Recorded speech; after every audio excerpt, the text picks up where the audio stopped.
Hello, Fights with Friends. I'm here with special guest today, Wyatt Matheson. He has a channel. Wyatt Matheson, on YouTube. There'll be a link down below. We were looking at this card, and we kind of cherry picked through the fights that each of us wanted to break down. You especially wanted to see the Barberena versus Luque fight, which I wasn't real familiar with either one of those fighters coming into this. But you bet on Vicente Luque going into this fight. Yeah, so in this spot, my personal opinion, I just feel like Luque is just better than him everywhere, basically. You guys, if you watch any tape on this fight, you'll see that Luque's basically like the Terminator. I mean, the guy just walks forward, he keeps on coming. He never takes a step back, even when he's getting the worst of the exchanges. Barberena fights in a very similar style, and I just personally feel that Luque more well-rounded, so if the fight doesn't go his way on the feet, which it will, that he has the advantage everywhere else anyway. So I got Luque in this one. Yeah, that's a good one, I think, to start out with. I also had Vicente Luque. I have him by unanimous decision. I was surprised that he's that big a favorite, a minus 350 against a plus 240. And Barberena's a pretty tough guy. Absolutely. He's got a second-round submission over Sage Northcutt. Of course, it was only Sage's second fight in the UFC. Yeah. Knocked out Jake Ellenberger last year. Towards the end of his career, of course, but... Yeah, and I actually think in that fight that Jake was getting the better of him early. I think that was just a case of Jake has absolutely no chin left. So we'll see how that plays out in this one, because I think Luque has a great chin and super durable guy. As I said, he walks forward, and Barberena seems to have trouble with that style from what I've seen. Yeah, I think you're seeing a lot of that with these older fighters. They just get into these just fast brawls, like when you see Frank Mir and Fedor Emelianenko in the heavyweight Grand Prix. What are your thoughts about 3-round fights or changing the amount of time in a fight, either for everyone? To make it longer or shorter? Well, either. Either. I feel like just because of how Dana White's kind of running the whole thing, if you're looking for it to be entertaining, you could honestly change it fight to fight. So if we're running the circus show in that way, things like Derek Lewis versus Francis Ngannou, that would make sense to be an extremely short fight. So those guys aren't afraid to use all their energy. Then obviously guys with better cardio, you can make a longer fight. Overall, though, I'm not really mad at the whole 3-round or 5-round, depending on main event or title fights. 5-minute rounds works for me. It's what everybody's used to, so I'm pretty cool with that.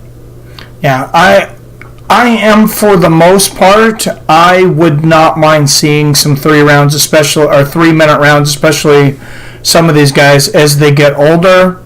Yeah. Also, I've talked about, there's not a whole lot you can do with it. Yeah, you can adjust, but I think at these guys' level, I really do think being able to knee and kick, not being able to knee and kick a down opponent gives just a slight edge to wrestlers. And you see, you look at your champions, and how many champions are wrestlers? Absolutely. They're taking over without question. Yeah, so if you have 5 rounds where you start on, 5 times you start on your feet, right, guaranteed, as opposed to 3, and I think the rest. I think that is kind of an advantage to a striker, possibly too. It could be to both. For sure. But I think that's an interesting take. Could be a good idea. My worry is that gives even more power to these crazy judges. So this is very true. Instead of 3, and just how just terrible they've been as of late, and for quite a while now. I don't really want to give them any more power. So. Yeah, I think you might see more stoppages if you're up on your feet that long, though, and guys get you get 5 minutes rest, 5 minutes worth of break instead of 3 minutes. Okay. So I don't know. Obviously, you'd have to see how it plays out. Right. Yeah, interesting idea, definitely. Yeah, let's get into the next breakdown, though. Which fight do you want to break down next? Why don't you pick? Let's do it in chronological order if we can. So next up would be. You want to do Jimmie Rivera? Yes, it's Stu Rivera and Aljamain Sterling. Sure. Why don't you go first for this one? Rivera, I mean, I think he's just like right there. I mean, like right in those top three in the weight class. He's 6-1 in the UFC. He's been in there with the best of them. I mean, he's got victories over Uriah Hall, Pedro Munoz, Dodson, Thomas Almeida, and I mean Aljamain Sterling. I mean, to have 2 of your 3 losses to Rafael Asuncao and Marlon Moraes. Though, you know, those are basically the other top 2 guys if you're not talking about the champion. This is a very close matchup on paper. I think Rivera's got just a little bit of an edge. I think he'll be a little bit better in the clinch. I think he might be a little bit better with the takedowns, and I think he gets a unanimous decision. Okay, yeah, pretty similar to what I think as well. This is another fight, guys, that I would not take the favorite in this one. Such a close matchup that if you're thinking about betting, I would only go with the underdog. Jimmie Rivera, very, very impressive. Just look at the guy's record. What is he, like 21-2 now? Yeah, so that's insanity, especially for MMA. Both these guys have only lost to the top of the top, as you were saying. A Sun Sao for Aljo there, and then Marlon Moraes for both of them. And then Jimmie's loss before that was like his second fight of his career or something. So both these guys, extremely talented. I think the fight's going to play out on the feet. Aljamain Sterling, I believe, will have an advantage on the ground, but I think he's going to have a very tough time getting Jimmie to the ground. On the feet, I feel like Jimmie's better in the stand-up, but I feel a problem here is just going to be the size. Sterling is significantly larger, has a hard time cutting that weight. I think he's 5'7", and Rivera's 5'4", so he's got a pretty big size advantage. Yeah, I think he has like a 4-inch reach advantage. Yeah, he also has a very long reach, 71 inches versus 68, so yeah, 3 inch advantage there. But yeah, so Rivera training with the kickboxing team, I forget what it's called at the moment, but with guys like Shane Burgos, Lyman Good, Ryan LaFleur. Both these guys are fighting out of New York, and I think they're both very good camps. Aljo with Matt Serra as well as Ray Longo. Very close fight, as you were saying. I'm going to go with Jimmie Rivera because I feel it plays out on the feet. I feel he has better stand-up, but he's got to get through that reach advantage, and if it goes to the ground, things can get funky. But yeah, I'm going for Rivera. Yeah, like I said, that's another close. And we were talking about this before, that overall this is probably definitely a lot better card than the pay-per-view card we just watched. Yeah, you guys who paid for that Australia card got completely screwed, I'm sorry to say. Well, I paid for it. I had fun watching Silva, watching Silva and Adesanya, but yeah, the rest of the card was not pay-per-view quality. Yeah, especially for casual fans, in terms of name value, there was nothing there except the main event. No, that seems to kind of happen on some of these international cards where they take some of the, they want to put some of the local talent out there. Yeah, for sure. But, all right, Alex Caceres and Kron Gracie. You want to start that one out? I have very little to say about this one. In watching a little bit of tape on this, I knew a little bit about Caceres, absolutely nothing about Kron Gracie. Caceres, pretty good on the feet, very unique style. One of the things that caught my eye is he gets hit quite a bit, considering he's basically, he fights like Roy Jones Jr. He has his hands at his hips the entire time, trying to use head movement. Not always that effective with it, though. As you can see with his record, he's got quite a few losses racked up now. Sort of looked like he could be a talent when he was starting out his UFC career. Now kind of fallen to being like a gatekeeper almost. Kron Gracie, was expecting more, not gonna lie. Heard things, as Mike was saying to me earlier, that he's supposed to be the best striker out of all the Gracies. He probably is, but I still wasn't very impressed. He's boxing with the Diaz brothers, so he's got that going for him, and he hasn't fought in a very long time, so he could have improved quite a bit. Caceres, he's going to be in trouble if it goes to the ground. Kron's gotten every fight to the ground. I see Gracie by submission, but this is another one, the line is way off. Gracie was minus 400 last time I checked. Don't do that. Don't screw yourself with that. Yeah, I don't think I would take that chance either. I went into this. I'm a big fan of Alex Caceres. I love his style. I like his carefree attitude. I think he's a good kid. Just, that smile, I just enjoy every time he's coming to fight. I love the whole Bruce Leroy gimmick and the jumpsuits and everything. Yeah. Very cool. All that being said, like you said, not only does he get hit a lot, one thing that I noticed, I went back and watched several Kron Gracie fights. Gracie, I thought his striking at a distance for only having 4 rounds, at a longer distance was decent. I thought it was pretty good. I thought he was decent in the clinch. His weakness on his feet is definitely in that mid-range. He gets hit a lot. I went through parts of all 4 of his pro fights. Like you said, he's only got 4 fights. He's been pro since, I believe it was 2004. Yeah, 2014 he debuted. So I'm not sure why he's been so inactive.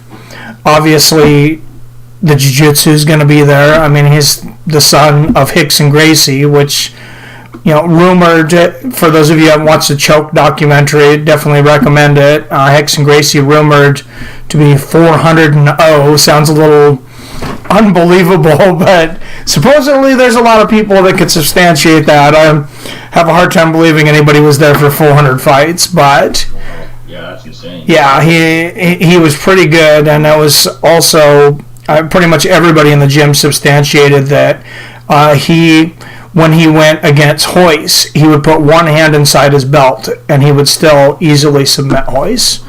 And look what Royce did to everybody else in the UFC.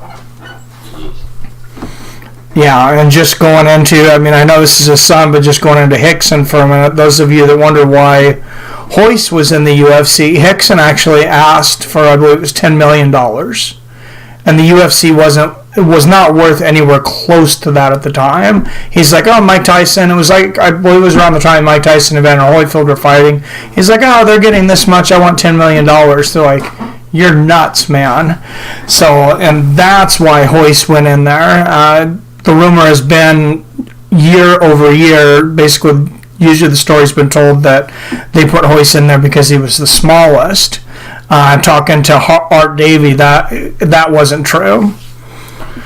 So, but I think Kron gets him down. Caceres, like I said, not only does he get hit a lot of the spinning things he does, they're not the most accurate, and he gets himself in a lot of bad clinches, gets off balance a lot, he gets taken down a lot from those balance, and he's gotten submitted from doing that. So I see that being a horrible matchup, and I almost kind of agree with the line here. I honestly don't give Alex Caceres much of a shot in this fight. Okay. So I say second round submission, Kron Gracie. Gotcha. Yeah, I'm just not impressed enough with either of these guys to make a play. I feel that just in betting MMA in general, you want consistency, and without guys that are like extremely high caliber, you can't really trust them. So I wouldn't put here, but agree with the line. I don't know enough about Kron, really. I haven't looked into him that much, but good to know your opinion on that. Yeah, like I said, I think it's more that it's a stylistic nightmare matchup for Caceres, even than the fact that Kron is that good. Okay. It's just styles make matchups, and I just see Caceres just getting himself in a horrible position very quickly. Has Gracie actually been taking people down? I've only seen him pull guard. I only watched one fight, so I'm not sure. He has taken people down. One of the better fights is against Hideo. I don't say his name. Starts in the Zaku, I think it is. 64-fight veteran in his second fight. 34-30. Fought him in Ryzen. 3 of his 4 fights were in Ryzen. Faced a little bit of adversity in that one, but did get the takedowns.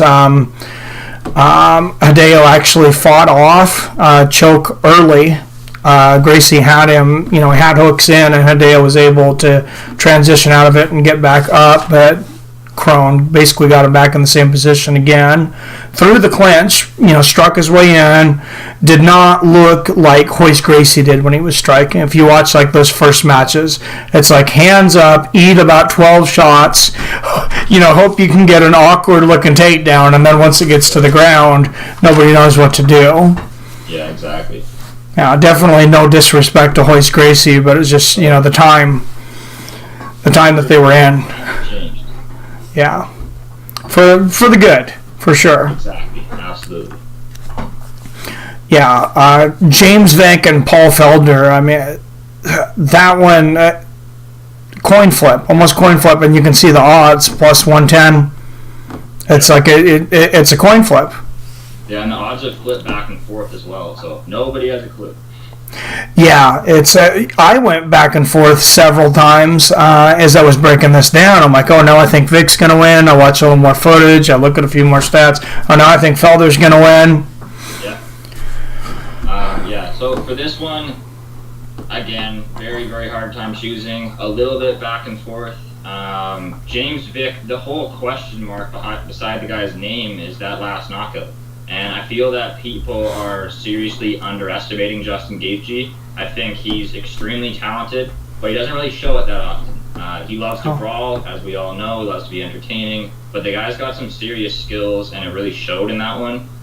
Vick, though, great footwork, uses his range maybe better than anybody else I've ever seen, like extremely well. People do get inside, and that's just because he's not using his jab enough.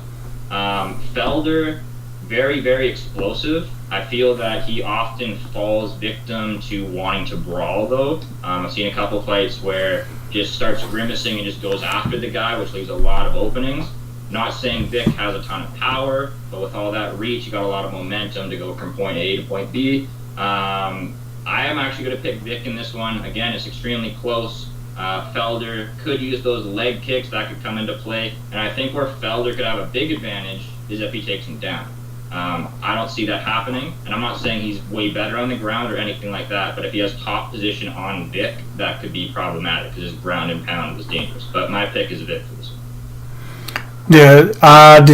Did you pick a round or unanimous decision or just a winner? I can't see Vick finishing Felder, so I'll go Vick by decision. Yeah, I couldn't see Vick finishing Felder either. I mean, Paul Felder, this is a guy that was in there, with Edson Barbosa. He went the distance with Edson Barbosa. I mean, that says it all. And I'm James Vick, He went the distance with Mike, one arm. So. Yeah. I mean, the guy said that. Yeah, the guy's tough as hell. The guy's never been finished. Vick's been finished twice by knockout now. And I honestly, I picked Felder by knockout. I think he's going to be able to catch Vick. I think there is some question about Vick's chin. He's been knocked out by Beneil Dariush, and obviously, I mean, Gaethje can knock anybody out. And Dariush, I thought he was a little careless in that Dariush fight. He got caught coming in, and there was, some momentum that adds a little bit of power to it. But I also just felt he was a little sloppy in that Dariush fight. I think Felder's punches are a little tighter. I think he kind of wears him down there, and I actually think Felder knock him out in the second round. I think Felder is all around better. I think the big thing is Vick uses his reach so well. Felder's a better striker, there's no question. He's got a Muay Thai background. As you said, very straight, very technical punches. He does brawl at times, but his kicks are very good. Defense, he lacks a little bit, but offensive, he's a powerhouse. And if he can rush Vick like Gaethje did, then I could see him winning. Very close fight. Yeah, and like you said, I don't see either one of these guys spending any time going for takedowns. This is going to be a stand-up battle. All right, that leads us into the main event, and I was so excited, as just about everybody else was, I'm sure, when we seen this come up on ESPN, and I'm like, this is not pay-per-view, this is awesome. Amazing. Yeah, great fight. Couldn't think of a better fight for Cain to come back to in terms of us, in terms of the viewers. Absolutely just fantastic matchup, super dangerous fight to come back to. I wouldn't say it's the smartest fight to come back to, but thank you, Cain Velasquez.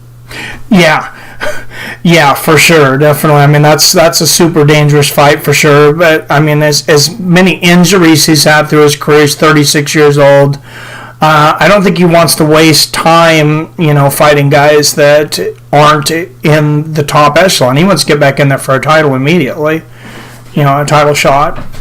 I just feel there's so many less dangerous opponents that potentially are even ranked higher. I don't know the heavyweight rankings off my head, but like Curtis Blades, I think that's a much easier matchup. I know Ngannou just beat him, but that's, I don't know, a better comeback fight if you're Cain Velasquez, in my opinion. Well, yeah, I think Cain just does everything better than Curtis Blades, and I think that would be a pretty much easier matchup for him. But wouldn't sell the tickets that this one does, even though it's not a pay-per-view. I mean, I expect a ton of watchers. I don't know if you looked at stats, and it kind of sucks that UFC 234 card, that the prelims was so weak, because there was like 1.4 million people watching the prelims, which is about double of what FS1 was averaging there towards the end. I think just a little less than double. Yeah. I want to say they were around 600,000 to 700,000, maybe 800,000 on a really good card. Right. It might be easier to get that channel. I don't know details. I don't really ever watch TV for the most part. I usually stream these fights. Yeah. But like ESPN, I feel like it's easier to get the channel, because I remember with Fox, it was like Fox Sports 3 or 4, like always the one you didn't have. So. Yeah, and they went to the Fox Sports 2, and I was frustrated. I'll tell you, I was frustrated at first because I have DirecTV now, and the only reason I have it is for sports. I mean, otherwise, I'm going to watch Netflix or Hulu. There's I'm not going to sit there and watch 15 minutes of commercials for a 30-minute show. I don't have time for that. But the ESPN app, I don't know if you've looked at the ESPN Plus app. I was happy to see that not only do you get the ESPN Plus fights, I seen all of a sudden they have a fight on ESPN 3, and immediately, I mean, I'm irate. I'm like, okay, we got ESPN 1, 2 Plus. How many frickin' channels do we have to watch MMA now? Right, I know. But at least on mine, it looks like when I signed into my ESPN Plus, I was able to watch ESPN 3 as well. Okay. So maybe that's not something they've advertised, but that kept me from blowing the gasket. Because I was pretty pissed when I seen that, to be honest. I bet you were. I have Fight Pass, and it almost renders Fight Pass useless because you get almost everything on ESPN Plus, from what I've heard. I don't know if you can watch fights back on ESPN Plus or not, but you get more of the current fights, and they switch them out. Definitely nothing close to the library, but like right now, their big thing they're advertising is the replay of, Conor and Khabib, some other big fights on there and stuff. But I mean, I'd say they have probably less than 100 fights. But if they're switching them out all the time, unless you're using it as a library, like I do when I'm looking up research on guys on Fight Pass, it's like, I mean, how many fights can you watch? There's also hundreds of boxing matches on there. So, I didn't know that. Okay. Yeah, there's a lot of Muhammad Ali fights, George Foreman and Frazier, Tyson fights. Okay. And then they're starting to put the ESPN library on there. Nice. So yeah, for $5 a month, I hope it stays at that. Yeah, never will, but we can hope.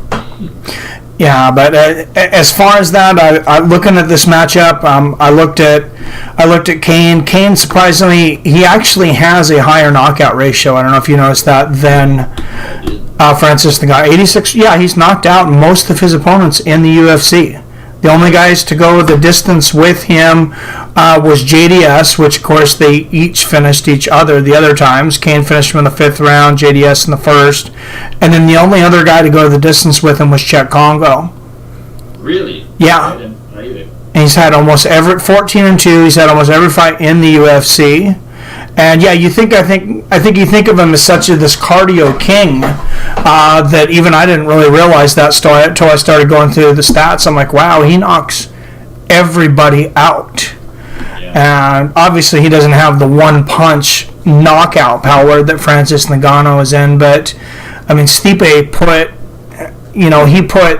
Francis Ngannou in an absolute hell. And like I'd said before, I was actually impressed with how Francis Ngannou did, and I actually didn't think he was going to do that good. I thought Stipe was going to finish him.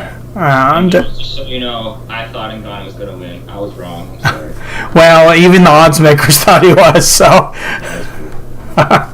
But But yeah, so the other thing you have to keep in mind though with that knockout, percentage, is that Ngannou submits quite a few guys. People don't realize that, but he has at least 2 submissions that I've seen. So.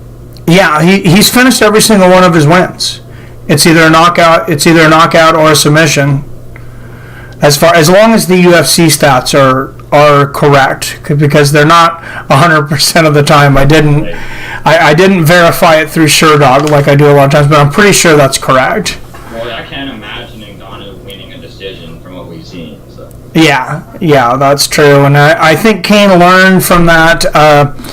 From that first round knockout against JDS, the only time he's been stopped. But of course, the big question is, what Cain Velasquez do we get back, or do we get this time?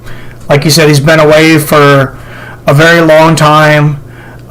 He had one fight after the loss to Verdum, first round knockout of Travis Browne. And obviously he's training wrestling with Daniel Cormier every day, and nobody's worried about Francis Ngannou's wrestling. To be honest, he could probably... There's probably some boxers that could almost wrestle with him. His takedown defense is decent, but, he's not going to try to take anybody down. I think Cain gets... I have him by unanimous decision, but if anybody's going to stop Francis, I think he could stop him late, possibly in the 5th round, but this is all assuming that Cain Velasquez is 100%.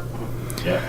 And, I was watching a little bit of his boxing. I don't know if you looked at some of the training video he has out there right now for this fight. Yeah, it's very little. I've seen just a little on Twitter, and it was all striking. Yeah. Which, if it were me, if I was planning on trying to wrestle somebody, that's what I would put out there as my striking on, on social media. Yeah. So, my opinion on this one, this is another one I have a very, very hard time choosing. Cain Velasquez, I know everybody, yourself included, almost everybody except me, it seems, is very, very worried. He's been out 2.5 years, ring rust. He's older now. He's got a gray beard. This guy's ancient, they say. Well, I think he's going to look better than he's ever looked. That's just my opinion. We're going to see. But I think he's going to be... I don't think he would come back unless he did anything less than 100%. And he's continued to develop in his time off. He's had a child in that time. He's a father. We saw what that did to Cerrone. Completely changed his headset.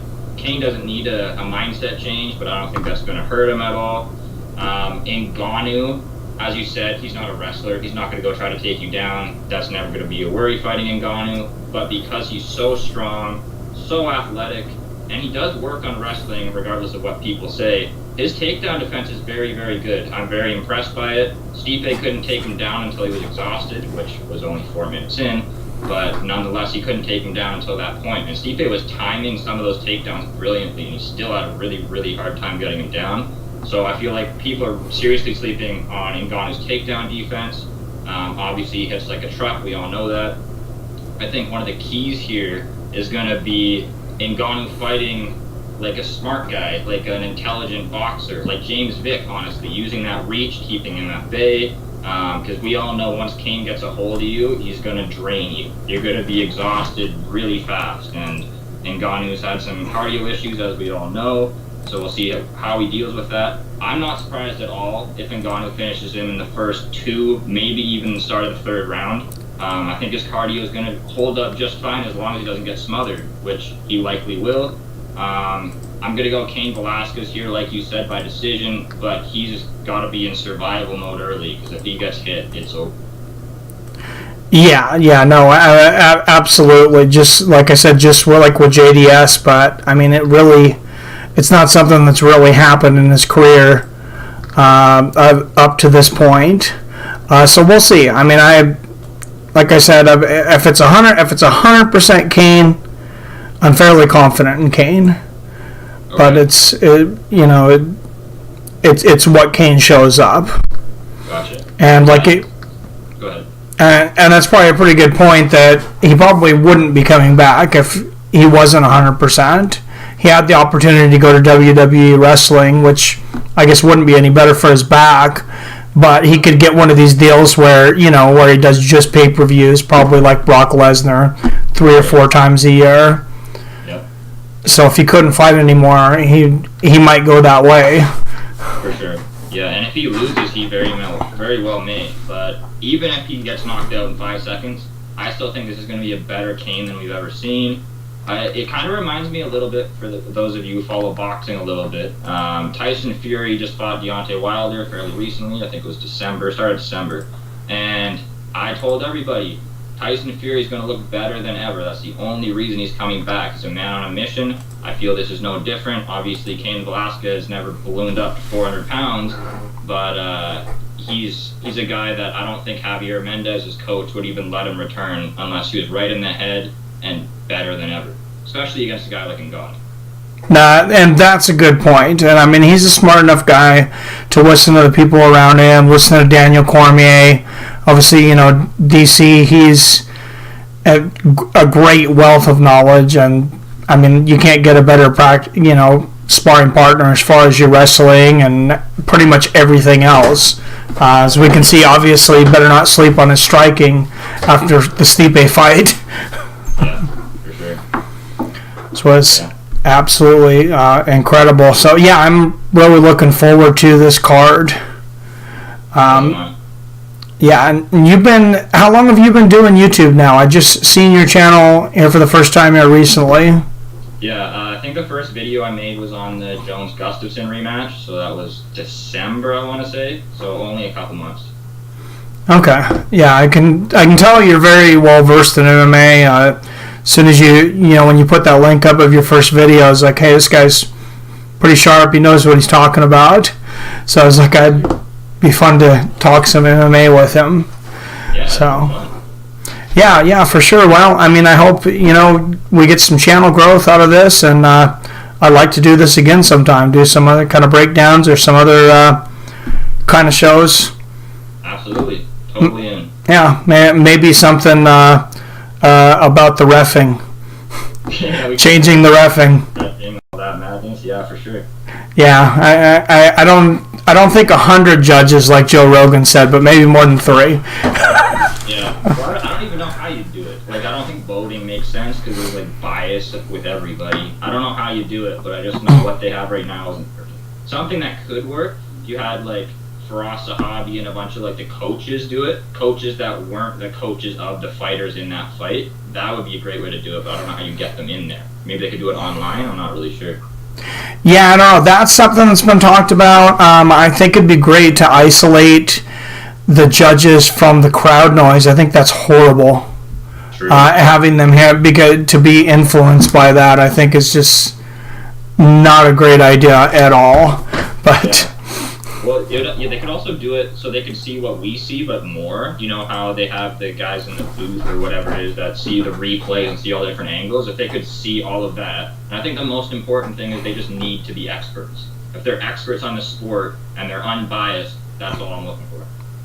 Yeah, I think judging has actually gotten better last year and even maybe a little bit the year before. Definitely this year, I don't think we've seen as many bad decisions that were There seems to be so many regardless. They're like on every card there's one. So. Yeah, one of my biggest disappointments was after they changed the unified rules in 2016. Everybody was so slow to adopt them. If I'm not mistaken, I believe there's still maybe some commissions that haven't adopted it. That's a great point. They all need to adopt the same rule set because the fighters get confused, right? Is it one hand down or two? Can I knee this guy? Can I not? The ref probably doesn't even know because it's like they change the rules every other week. Like, how is anybody supposed to know what's going on? That's absolutely insane to change something that's that vital. I think that also it's like, what's the point of a replay if the fight can't go on after you watch it? Oh, I know. That's probably the worst one. I mean, I think what you were referring to initially is the 10-8 rounds, right? They're supposed to have more 10-8 rounds, the big part of it. Yes, that was my biggest disappointment in the entire thing. The second, if you judge it by the new rules, which not one of those judges did, there's no path to victory in my mind for Robert Whittaker in the second fight against Yoel Romero. Right. Clearly 2 10-8 rounds. Yeah, I'm not against the fact that he won at all, Yoel. I'm just against the fact that he's on all kinds of juice. Well, he didn't make weight either. I mean, that's a whole other long conversation. But I think for that one, wasn't it only by like 0.2 pounds? So like, I feel the punishment's harsh enough that he can't win the belt if it's only 0.2 pounds. Yeah, that is true. And I mean, they were dealing with the tougher commission. I believe, was that one in New York? I'm trying to think of where that one was. I don't remember, but I think it was that one. It had to have been that one, or the Rock was, right? I'm not entirely sure. Where he was trying to cut weight, and they only gave him like 5 minutes when he was supposed to have an hour or something like that. Yeah, I think they told him that it was unsafe to cut any more weight. Which it probably was, to be fair. It's probably unsafe to cut any more than like 10 pounds of weight, but these guys don't care. Yeah, well, I think you may see a change in momentum as far as guys cutting weight as you see guys being more successful that didn't cut weight. Yeah. What about 1FC? Have you seen how they do it? Yeah, I like the way they do it. Do you know why they do it that way? Well, not exactly, but I mean, so they're all the same weight to go in the octagon or the ring or whatever, right? So they're tested for a hydration level, and then they all compete against people that are actually similar sizes to them. That's what I know. Yeah, I think it's a great system, and unfortunately, what caused them to implement that system is they actually had a 19-year-old fighter die during weight cutting. Okay. So that's obviously that's what no one wants to see in the UFC, and I mean I know commissions, play a big part in this, but Dana White, I mean anybody who doesn't believe Dana White doesn't have a ton of pull with everybody is an absolute fool.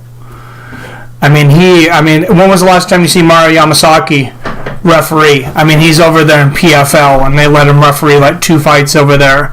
I doubt you'll ever see him in the UFC again, and I think if he really pushed on weight cutting in a few of these guys, I will give Joe Rogan props about that, because I mean he was really beating that drum for a while, talking about how dangerous it was and how they needed to switch over to the 1FC, and actually called it cheating. It's like you have a guy like TJ Dillashaw who he was fighting at 125 and he walked in at 149. Yep. That's absolutely absurd. And that's something that goes back to wrestling culture. And those guys do drop a lot. And it also comes down to Sam Calvillo, right? Yeah. And that makes it possible. Yeah, well, yeah, and TJ still thinks he was better than ever and wants that fight back at 125. I think he's a little delusional. Oh, I agree. Yeah, for sure. I don't even think that was an early stoppage. Not at all. Not at all. Yeah. For sure.